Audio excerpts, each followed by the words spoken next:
They say that to create is divine, but what happens when your creation must face a god you did not build?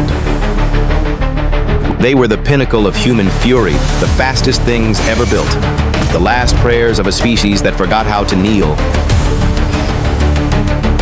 In a war for the soul of reality, the first casualty is certainty. For centuries, we treated the Earth like a dead thing, and we were shocked when it finally showed us its pulse. To be defeated is one thing, but what if the enemy's victory is beautiful? History is not always written by the victor. Sometimes it is written by the ancient things that wait. They descended into the planet's past, seeking knowledge. They had no idea the past was also seeking them. It was the first point of contact, not a greeting, but a diagnosis. The infection did not need to spread by air or by touch. It simply followed the oldest pathways in the world.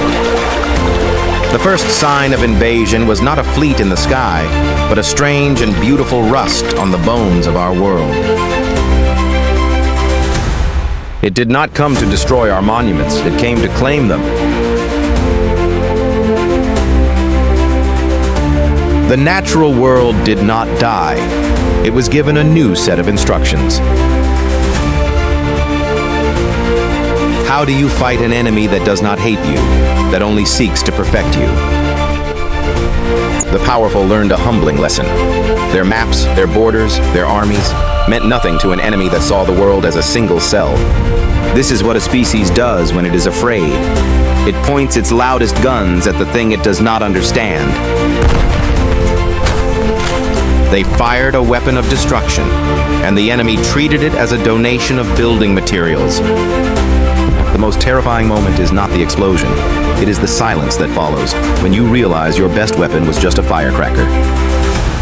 They finally understood. They were not fighting a disease. They were fighting a competing architect. And so, like their ancestors, they built walls, not of stone, but of light, to keep the angry soul of their own world at bay. To slay a dragon from the dawn of time, humanity had to learn how to forge its own. Every great weapon needs two things: a perfect design and a human soul willing to be its heart. The planet was no longer just a battlefield. It was now giving birth to its soldiers. It was the first of its kind. A living mountain range with a single, simple purpose: to erase them. They were the razor's edge of human technology, sent to perform surgery on a god. This was the moment of the great confrontation, where the children of metal would challenge the child of the earth itself. The mathematics of courage. The smaller you feel, the larger your bravery must become.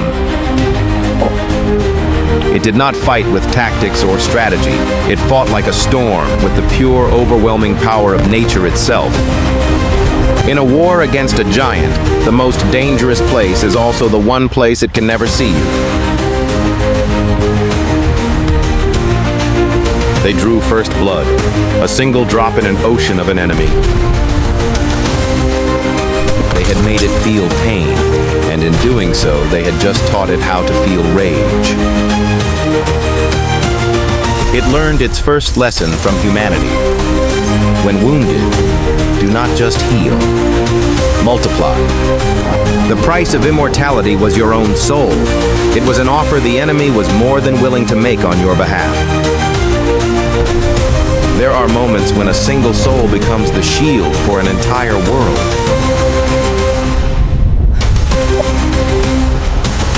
A life for a moment.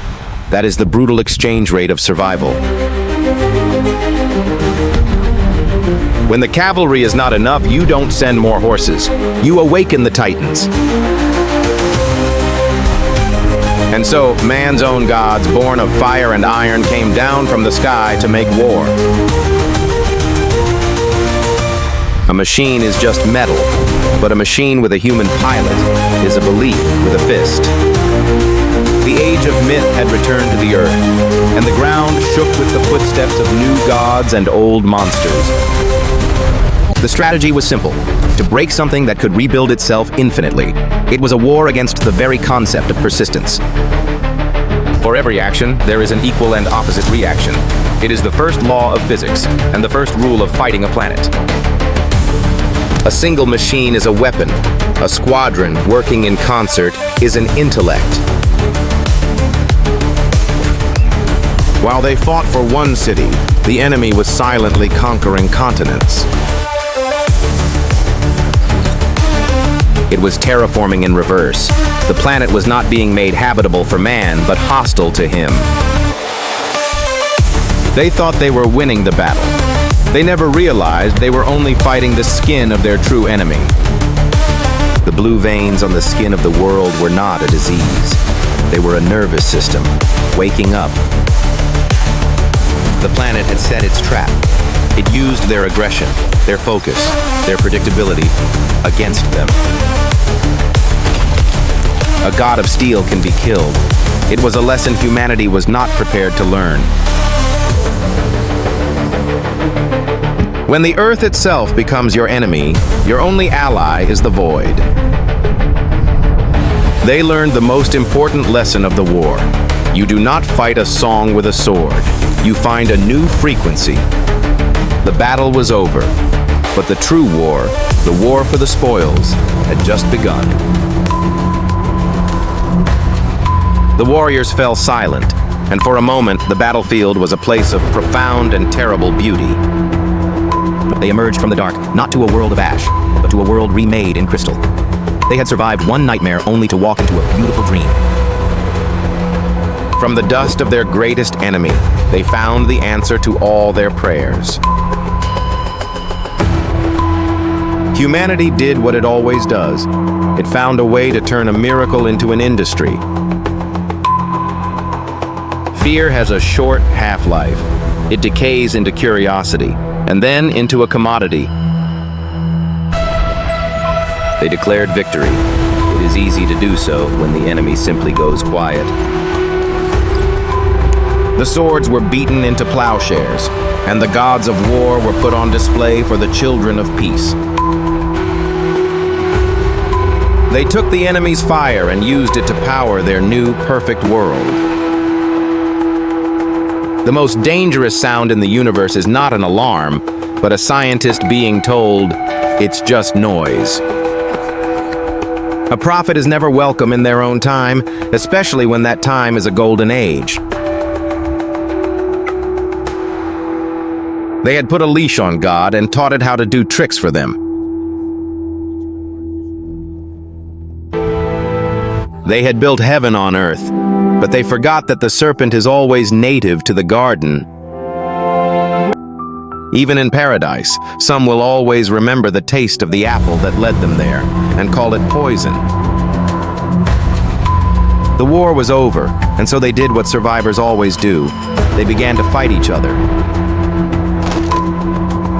The past is never dead. It's not even past. It is a weapon, waiting to be used again. To find a new answer, he had to go back to the original question. He went seeking the anatomy of an enemy and found the soul of a collaborator. The gift had a price, and the bill had just come due. The power they had used to build their heaven was now being used to turn off the lights.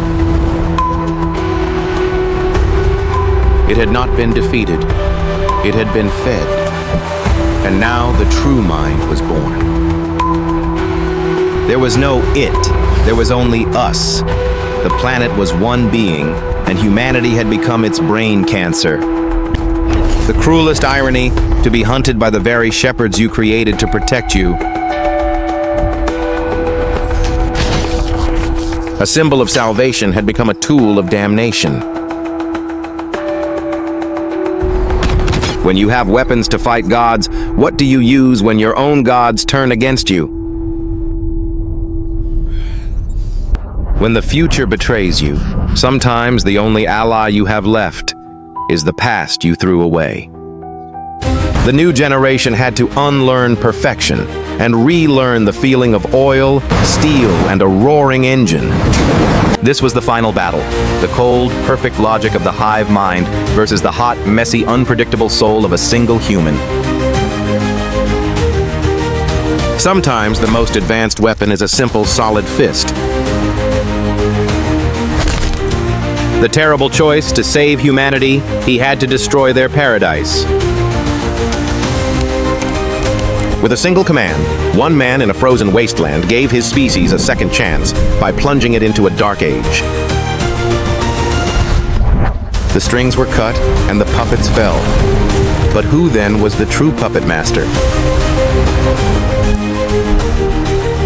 They had traded a world of light and control for a world of darkness and freedom. In the absolute dark, they rediscovered the first technology of all, each other. The old gods of war became the new foundations of peace.